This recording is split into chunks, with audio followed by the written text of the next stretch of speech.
moles of H2SO4 is producing H2S2O8. Here there is 2 charge, 2 negative, so to balance the charge we have to put 2 electrons. Very simple balancing. So 2 moles of HSO4 negative are losing 2 electrons, so 1 mole will lose 1 electron, so N factor is 1 with respect to HSO4 negative, and with respect to H2S28 it will be obviously 2, because 2 upon 1, isn't it? N factor over here is 2 for the H2S28, and for HSO4 negative it is simply 1, because here they are 2 moles. Everybody understands that? Good. So N factor of any ion will be how much? We have studied already, that is charge on the ion. So here sodium has 1 positive charge, N factor is 1. Magnesium has 2 positive charge, N factor is 2. Aluminium has plus 3 charge, N factor is 3. Even if Cl negative, so it is minus 1 charge, so N factor is 1. Okay. So N factor for any salt, it will be what? We will say the total negative or positive charge on the cation or anion. We are not checking both cation and anion, we are checking cation or anion, because in a salt there will be cation and anion. Let us say NaCl. NaCl is Na positive and Cl negative, so cation and anion will be having same charge, so N factor is 1. Here Mg2 positive and Cl2, so N factor is 2. Now you will say, sir, Cl negative is there, but gentlemen, it is Cl2, MgCl2, so there are 2 chlorine, they are getting in total how many electrons? 2, so N factor is 2. Al2SO4 whole thrice, obviously Al3 positive. Okay, so Al3 positive, N factor is 3. How it is 3? Because it is Al2SO4 whole thrice, so it is written as Al plus 3, 2 aluminium. They are losing in total 6 electrons. So 1, keep the definition, number of moles of electron gained or lost per mole of the salt. Number of moles of electron gained or lost per mole of the salt. So here what we are saying, Al3 positive, there are 2 cation losing 6 electron, 1 cation will lose 3 electron. Everybody understands? So we are finding per mole, number of moles of electrons per mole gained or lost, right? Okay, so this was the N factor which was needed, but you need to remember and learn this equation. Which one? The H2S2O8. This equation you need to learn. Okay, HSO4 negative will produce H2S2O8 plus 2 electron. Okay, remember it, right? Simply balance it and we can solve the question further. Now let us see, if the efficiency of the cell is eta, it is not 100%, it is eta. Eta means 0 to somewhere between 0 to 100. Okay, cell is efficient, but it is not 100% efficient. Let us say it is 70% efficient or 30% efficient or 28% efficient. So we will say eta. Eta is the mass in the theoretical mass dissolved in the denominator and observed, or you can say the practical, or you can say the experimental mass observed multiplied by 100. So this is the eta. Eta means the efficiency of the cell, how much the cell is efficient enough. So if cell is 100% efficient, we will say eta equal to 1, but that is not true. We know very well none of the cell remains 100% efficient. Okay, so mass observed equal to EIT upon 1 Faraday into eta. So eta, when we say, we won't put 80%, okay, don't put here 80%, put here 0.8, okay, put here 0.8. 80% means eta is 0.8. okay, because eta equal to 1 means 100%. Everybody understands that? Correct.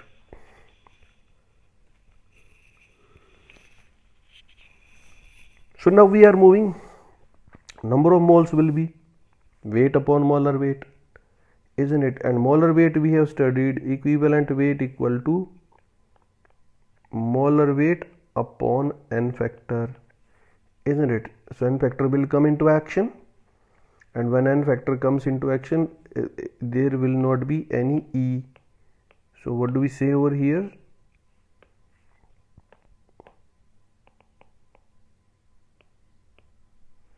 We simply say n, that is number of moles, equal to IT upon 1 Faraday, that is Q upon 1 Faraday into eta.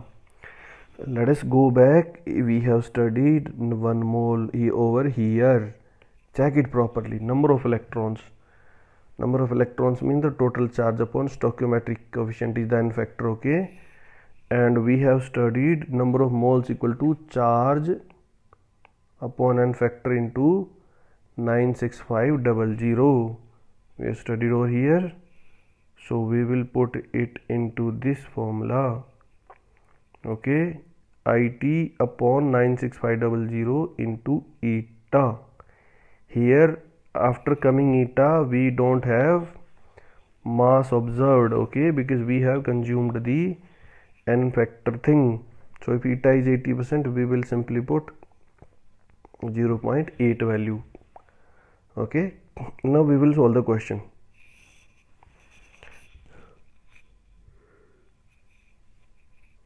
We have this question.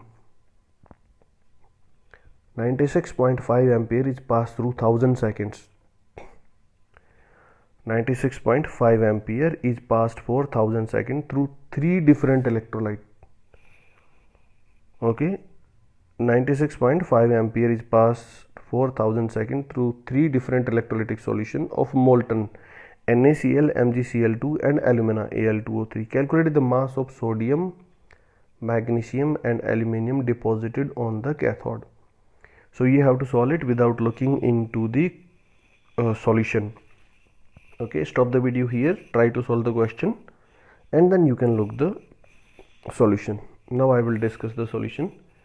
You need to stop the video, solve the question, and then after solving you can see the video. So here molten state question is given, and remember the molten state questions are very easy. Because why? Because they contain the cation of one type only. One type means, for example, we have molten alumina, so cation of aluminium will only remain, or molten NaCl, cation of Na will remain only. But in aqueous solution we will have the cation of water also. Okay, so there are two different cations, H positive and Na positive in aqueous state, but in molten state we have only what do we have? We have only one type of cation. So this is Na positive, obviously n factor 1 we have studied, and we have studied that number of moles equal to Q means IT upon n factor into 1 Faraday, that is Q upon n factor into Faraday. So in the question what is asked? Calculate the mass of Na or Mg or aluminium deposited on the cathode. In the electrolysis, cation always proceed towards cathode in the electrolysis. Okay, you have studied it already, and if you haven't studied, we will go in another lectures for it, that how cation proceeds towards the cathode only, because at cathode reduction happens and cation accept the electrons. So number of moles of sodium equal to 96.5 ampere, and this is I, this is T, n factor is obviously 1 upon 96500. So number of moles, we have got number of moles equal to weight upon molar weight, that is W upon 23, and we will multiply it by 23, and then afterwards we will get the W. Very easy question. So let us say if number of equivalent is asked. If number of equivalent is asked, now what do we do? Number of equivalent equal to number of moles into n factor. N factor for sodium is 1, for magnesium is 2, for aluminium is 3. So for magnesium, how do we find number of moles equal to n factor? We will put simply 2, that is half mole. Half mole means 1 equivalent because n factor is 2. So simply write number of moles upon, you can say number of moles into n factor, that is equal to number of equivalents. So number of mole is half, n factor is 2, so number of equivalent is 1 obviously, isn't it? So in the same way for aluminium, what do we have over here? 1 by 3 is the number of moles, so number of equivalent equal to 1, very simple. So weight equal to 27 upon 3 equal to 9 grams, very easy question. Let us take another question. We'll simply increasing the difficulty level of the questions. Again 96.5 ampere is passed through 1000 seconds. We are taking this question through dilute H2SO4 solution. Now it is a dilute H2SO4 solution. Calculate the volume of total gas released at cathode and anode at standard temperature pressure. At STP, calculate the volume of total gas released.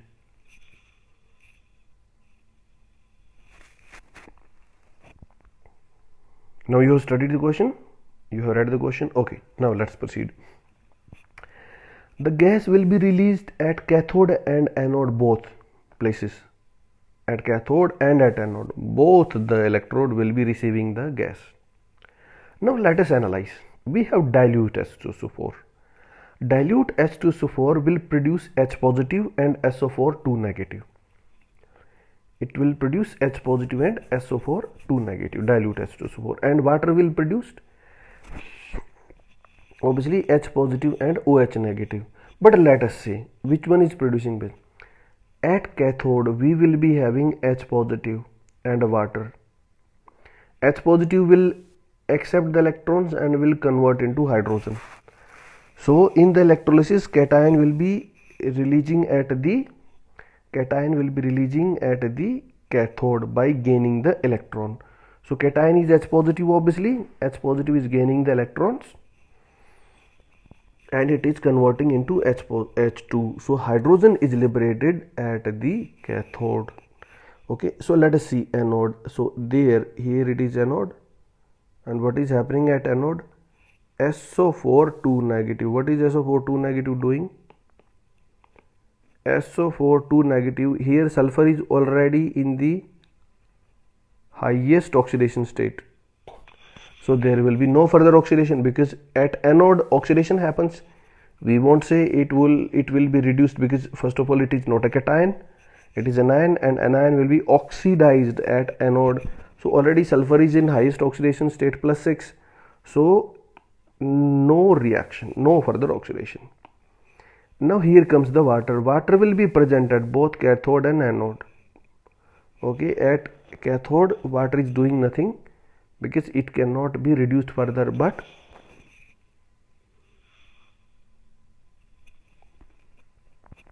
at anode water will be oxidized. Now properly see the oxidation reaction of water. Properly see to it. It will lose an electron, it will lose H positive and will produce oxygen.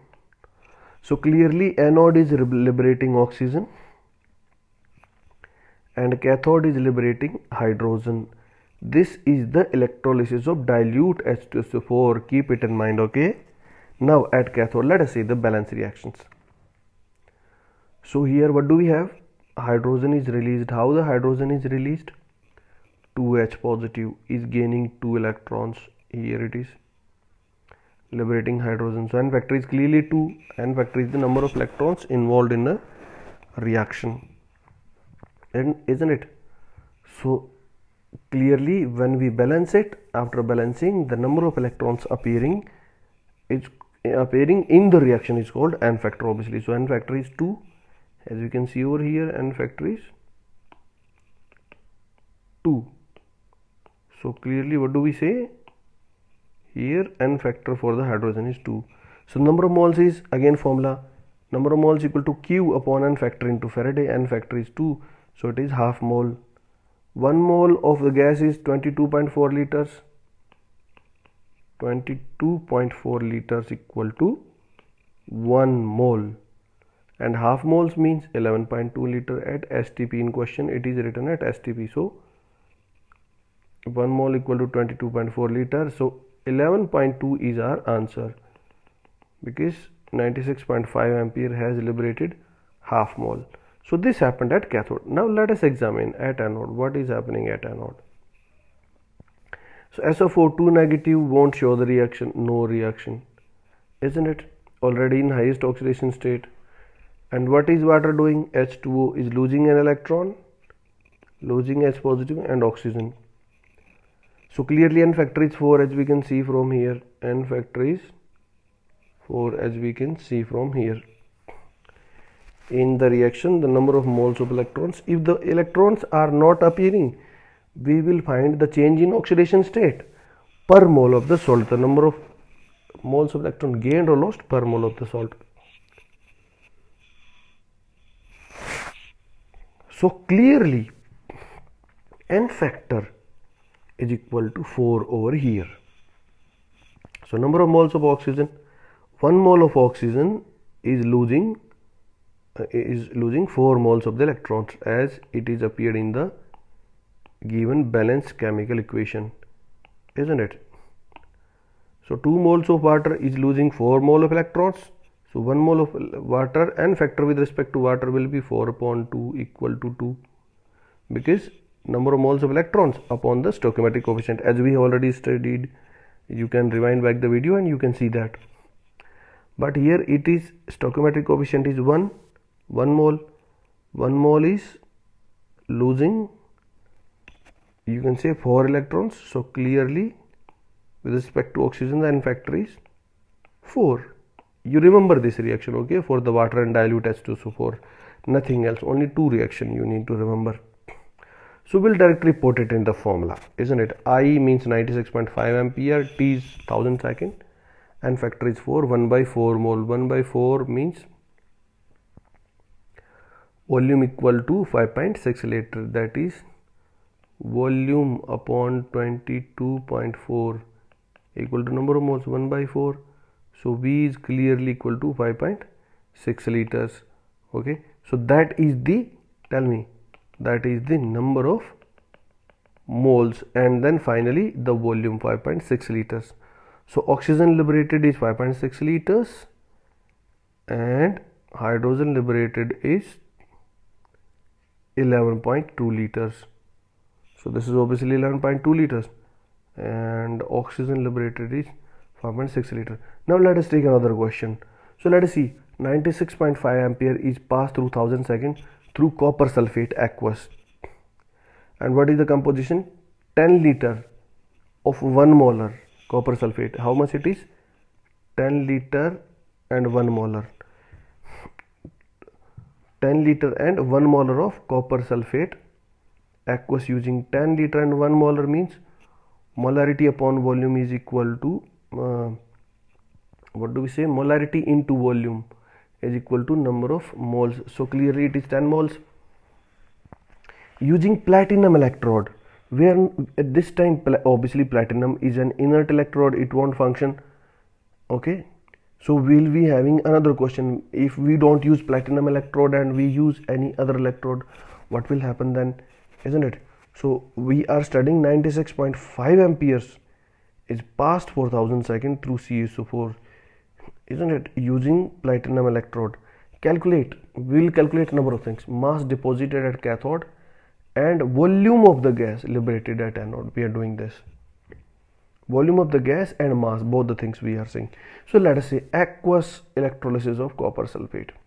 Obviously copper 2 positive, it will happen at cathode. This is obviously cathode, no, this is obviously cathode, and here it is anode. Everybody understands that here it is anode. So again sulfate, no reaction. Copper 2 positive will be showing the reduction reaction, and water on cathode will not be showing reaction, but it is getting oxidized, so will produce the oxygen. So oxygen will be liberated at anode and copper will be liberated at cathode. So now let us see the corresponding reaction cathode and anode. At cathode it is n factor showing obviously 2 Cu2 positive, gaining 2 electrons. Why it is happening? Because it is a cation and we have 2 cation. Now you will say, sir, we have 2 cation. Which cation? H positive due to H2O and Cu2 positive due to CuSO4. Now which cation will be attracted first or liberated first at the cathode? Now this is a question. That depends on the standard reduction potential. Higher the standard reduction potential, better is the liberating capacity at cathode. At cathode, I didn't say anode, at cathode. So copper 2 positive standard reduction potential is greater than H2O standard reduction potential. So clearly greater the standard reduction potential of the cation, not the anion. Of the cation, greater the standard, this is the concept and very important concept. Greater the standard reduction potential, higher is the tendency to get liberated at the cathode. It apply for the cathode, but for anode higher is the oxidation potential, higher is the tendency of the anion. For anion we say oxidation potential. Higher is the tendency of anion to get liberated at the anode. Okay. So now again the number of moles equal to IT 1000 second 96.5 amperes upon n factor, that is half mole. Half moles means 63.5 upon 2 grams. So now we have another question number B. And what was the question number B? This is question number A. And in the same manner we can find oxygen. Can't you find oxygen? We already find oxygen, we will get the same answer. Isn't in previous question we have found the oxygen, which will come out to be the same, because we will again show the same reaction of water and oxygen. 4 is the n factor, so clearly we will show the same reaction. So obviously volume is obviously 5.6 liter. We don't have to find it again and again, isn't it? So clearly you can find it out. Everybody understands that? Very well. So now we have question. So obviously there was CuSO4 in the solution, we had CuSO4. So how much copper 2 positive is consumed from the solution? We can ask this question in two ways. Okay, so after a few minutes we'll start it right from here, how much it is consumed from the solution. Okay, thank you.